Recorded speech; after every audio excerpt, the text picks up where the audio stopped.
guest speaker natin. May kasama siya dito yung ano natin, yung consul natin. Consul General si Rosario Limke. Ma'am, nandito din si Joaquin Aragon, Consul in Philippine Consul. Meron din tayo si Rosana de la Cruz, Consul. Good afternoon, ma'am. Okay, and then si attaché ng MWALA, Carmelita Raquiza. Welfare officer,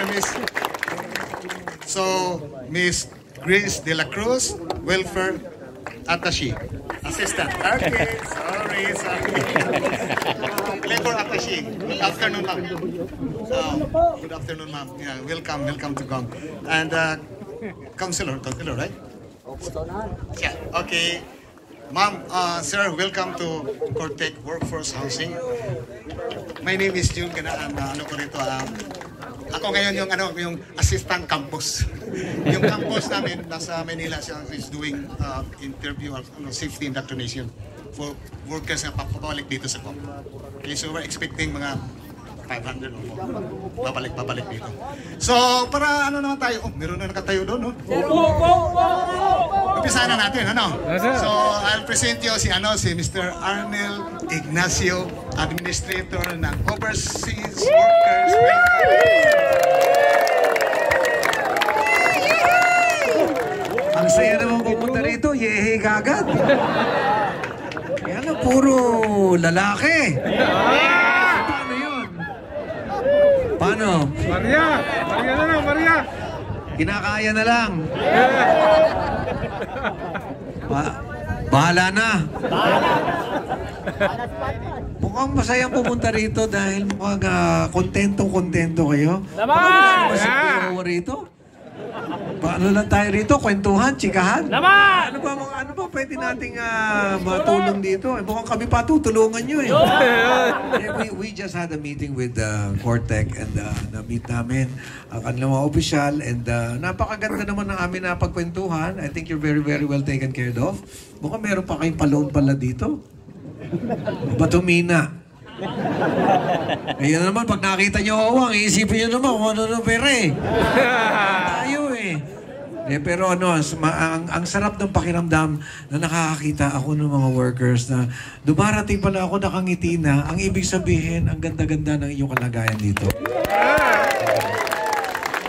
And of course, ayaw naman namin na basta sabihin nila na okay na kahit wala na kaming gagawin.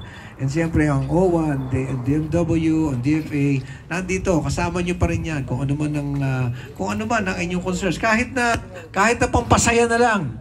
Diba? Teka, ano ang pinakamarami rito na ano yung pinakamalaking chunk dito sa Pilipinas? Kung taga saan? Pampanga! Saan sa Pampanga? Kaluguran mo. Buong Pampanga. Bakit Pampanga? Makabibi. Para ba't Bisaya yun? Yung Makabibi. Makabibi. PRA nila kasi Kapampangan. Kaya pala masayahin. Tsaka mga Kapampangan lagi pogi. At saka maganda. Kasi puro lalaki rito eh. Wala ko. Mas pogi ito. Masanting. Tsaka siguro mahilig sa masasarap na pagkain. Diba? Masarap. Yes. Kaya reaksyon. Ano naman? Jollibee. Juicy. Hindi talaga. I'm just expressing my joy. Alam nyo, ikot kasi ako ng ikot ng buong mundo. And sari-sari siyempre na-enkwentro ko ng OFW mula sa Europe, Middle East, Asia. First time ko makapunta sa Guam nang ang mini-meet ko ay workers. Pumupunta ako dati dito, kasama ko si Geneva Cruz, si Derek Ramsey. Puro kami kanta-kantahan. Pero ngayon, iba na yung aking asikasuhin. Sampol! Kung yun lang ang usapan, mas madali yun. Kesa na naman kung ano naman problema bibigay ko sa akin. Dito ang ganda eh, puro nakangiti. Oh, ang lalaki ng katawan, baka busog na busog. Lalaki ng tiyan. Oh, lahat pa naka-cellphone. Mukhang masaya nga rito, no? Budweiser. Wonderful sight to see. Nagla-live ako, nakikita tayo ng mga... Ito to, pambuong mundo. Ay, naku, no, namatay pala. Wala. Ayan. Oh. Oh. Kawayan nyo naman yung mga ano, taga... nasa kong ako. Oh. Ang isa sa sinabi ko sa Cortec, kako ang Pilipino, mas madali kausapin pagka masaya lagi. Tama ba ako doon? Napakahalaga sa atin na mini-maintain natin yung level ng saya. Kaya ako maganda-ganda rito, magdala tayo ng entertainer. Palagay ko, alam ko na kung sino dadalhin dito. Sino, sir? Mukha! Cancelin mo na yung mga gwapo. Iba gusto nito ba ito? Si Alawi ang gusto rito. Lumabas na mga kamanya kaninyo. Gusto niyo yung mga naglalaba na yung damit na lalaban nakasuot pa. O sige, let's work on that. Ang sabi ko kasi mas madali tayong katrabaho pagka ang damdamin natin. Masaya hindi ba? Tama ba ako nun? Sabihin niyo ako, mali ako kasi yun na sinabi ko eh. Pagka ako Pilipino masaya, ang dali-daling katrabaho. Tama ba? Tama! Pagkaka ako nagseryoso yan, kung ano-ano ng problema na maiisipin niya kahit walang problema. O kaya kailangan lagi masaya. Ay, mukha naman kayo masaya rito. Pwera yun nakaupo doon sa nagsusulo. Peace daw, peace. Isali nyo naman yan. Baka mamaya kung ano na iniisip niya. Halika rito. Ba't ka nagsusulo dyan? Saan yan? Baka nag-iisip kung ano yun. Wala ka bang kaibigan dito? Upo doon sa bakal. Oh. So, sige, mag-survey tayo kung sino ang dapat natin dalhin dito. We have to keep the spirits high. And generally naman, mukhang okay kayo rito. Yes, sir. At ang dami palang projects itong Cortec. Yes. At kayo ang gumagawa niyan. Yes, sir. Ang gagaling nyo pala. No, wala lang sa itsura, no? Yun lang. Diga, meron pa daw itatayo sa atin link from Subic to Clark. Ano, kasali rin ba kayo doon? Kasi daw, kayo talaga ginaganan tayo. Lagi kayong kasama pagka magaling ang ating performance. Lagi tayong kasama sa lahat ng construction eh. Di ba? Tama ba ako doon? Yes, sir. Ba't di kayo sumasagot pag maganda yung sinasabi? Para pag gusto nyo lagi problema pag-usapan. Oh, nandun pa rin siya. Ba't ayaw ba makisama rito? Ay, hindi ba ito taga-Cortec? Iba yun? So sige yan ang andito naman kami, magkwentuhan tayo tungkol sa iba niyo pang gusto sabihin. Mukhang kantahan ang gusto nito mga ito. May karaoke ba rito? Meron! Ganon? At saka dito mukhang walang magre-reklamong kapitbahay. Kasi sa atin yun ang nire-reklamo pag kanta ng kanta eh. Umagang tunog. Okay? O sige, may mga kasama ko. I'm sure gusto niyo rin marinig ang kanilang mga sasabihin. And I hope nakakarating din naman sa inyo ang mga nagagawa natin ngayon, ang mga... teka, sino ba yung mga uuwi? May mga uuwi ba? December. Oh, hindi yung pag-uwi. Yung, ano bang classification na? Land-based pa rin to eh, no? Okay. Anyway, pag kayo lilipat pabalik dito, economy, di ba? Oh, pero ang lounge nyo, business class.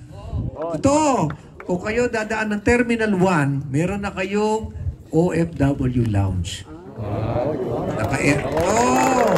Para medyo magyabag-yabag naman kayo na nakaupo ka doon. Libre ang lugaw-lugaw lang ha. Huwag na kayo masyado hinihingi ha. Tsaka kakanin para yung tiyan nyo, kung lumipad ka ng Lunes, Biyernes, busog ka pa. Libre kape, libre soft drinks, basta libre lahat doon. Para naman medyo makapagyabang-yabang ka na ganda ng lugar mo bago ka lumipad. Currently, tinatapos na rin yung sa Terminal 3. Hopefully, December, tapos na yan. Tapos na yan. Mas malaki yun. Oh, pero para pagka nag-picture kayo, hindi mo kapagyabang ka, naka-business class ka na. Kahit yung aeroplano mo, economy. Basta makakain ka doon, libre. Kung madelay ang flight mo, hindi kayo maiinip. And you can stay there as long as you want. Okay, pag lang kayo magsasama ng hindi naman ha. Kung sino-sino sama nyo. Basta, kasi alam naman namin na maraming programa tayo, no? Pero ang direksyon natin ngayon, gusto ko yung nararamdaman nyo diretso na binibigyan kayo ng halaga, binibigyan kayo ng importansya. Kasi yung mga airport, siyempre, kung ano man mangyari, maganda yung meron kayong lugar na tatambayan nyo. Mas ano pa kayo ngayon, yung mga sa Terminal 1, maliit lang no? Inaayos yan, meron na kayong lugar doon. Sa Terminal 3, hopefully matapos natin to by this is partnership with San Miguel Corporation. San Miguel Corporation ang gumagawa, and you have the privilege, the enjoyment of staying in a lounge. Para yung mga naka-business class, hindi mo na masasabi na iinggit ka ron. Meron na rin kayo. Meron kayo. Ito. Siyempre, mahal namin kayo eh. Kahit na may tsura nito mga ito. Hindi naman pang business class. Pero yan ang bibigay namin sa inyo. Libre yan. Ngayon, doon naman sa mga sigurado, may mga kaibigan din naman kayo OFW na seafarer. Meron ba? Wala? Oh. Ha? Meron, Oh, sir. kapatid, yung mga seafarers naman, yung mga lagi natin nakikita, nakatambay doon sa kalaw. Diba? Merong envelope yan.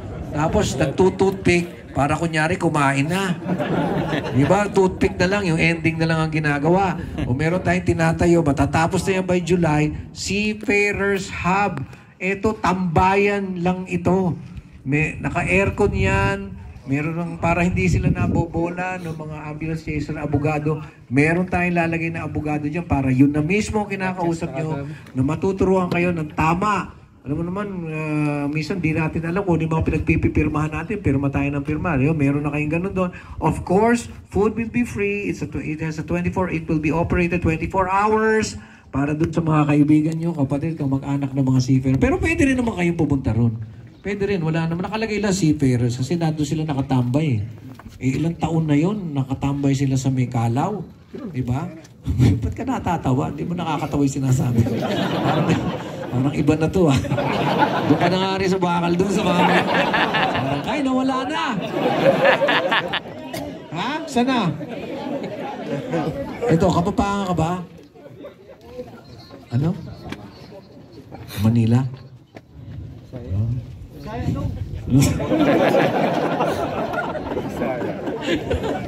Ano pa ba? Ano pa ba mababalita namin? Eto pa, pag uuwi kayo, kumisan kasi ito yung mga naririnig namin reklamo, binibiktima daw kayo ng mga taxi na dadali na kayo ng PITX, 2,500, 3,000. O yan, diba? Tapos wala ka naman magawa. Meron na kami ngayon partnership with Ube. Yung Ube, hindi yung halaya. Ultimate Bus Experience. Oo, point to at ang pinaka, kunyari up to the PITX, kung saan kayo sasakay pa, 75 pesos lang. Ayan, mabuti naman sumaya na kayo doon. Yung iba kasi lagi reaksyon, ba't di pa ilibre? Huwag na masyadong ganit.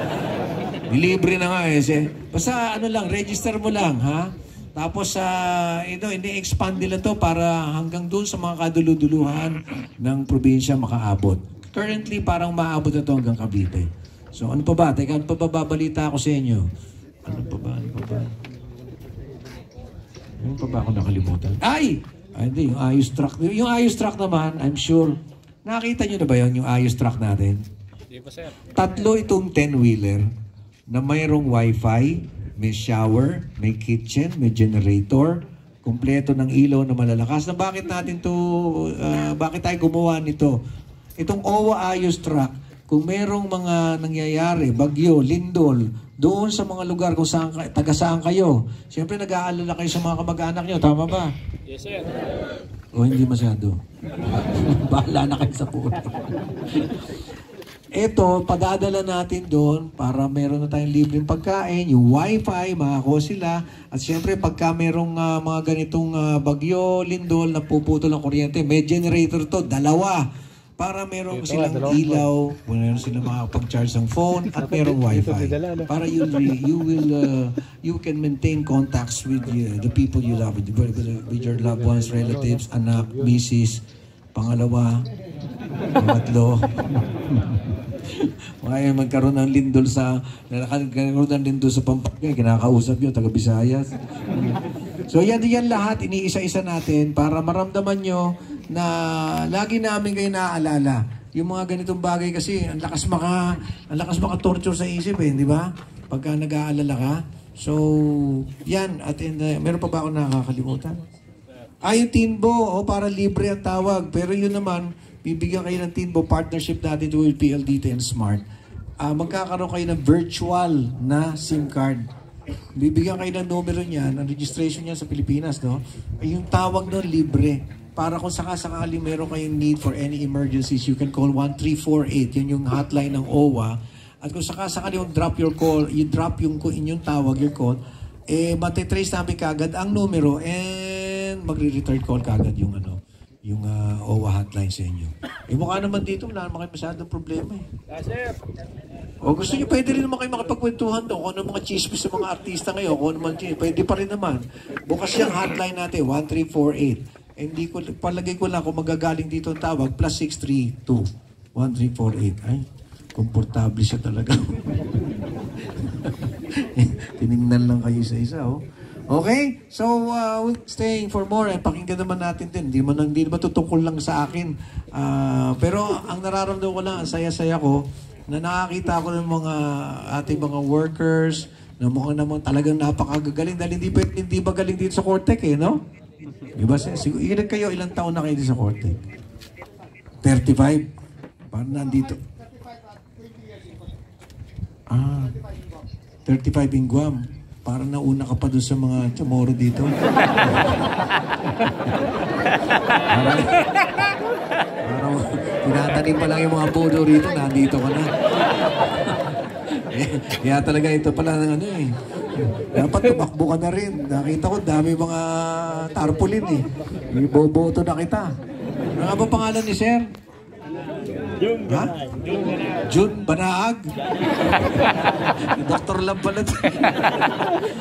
Okay, very, very honored to meet you and thank you for taking care of our workers and mananatili kami inyong mga matatatag at malakas na partner para lalong maging magaang ang kalagayan ng ating mga workers, and we're very, very happy na dito nakikita natin na mukhang very, very well taken care of ang ating mga trabador. Thank you, thank you.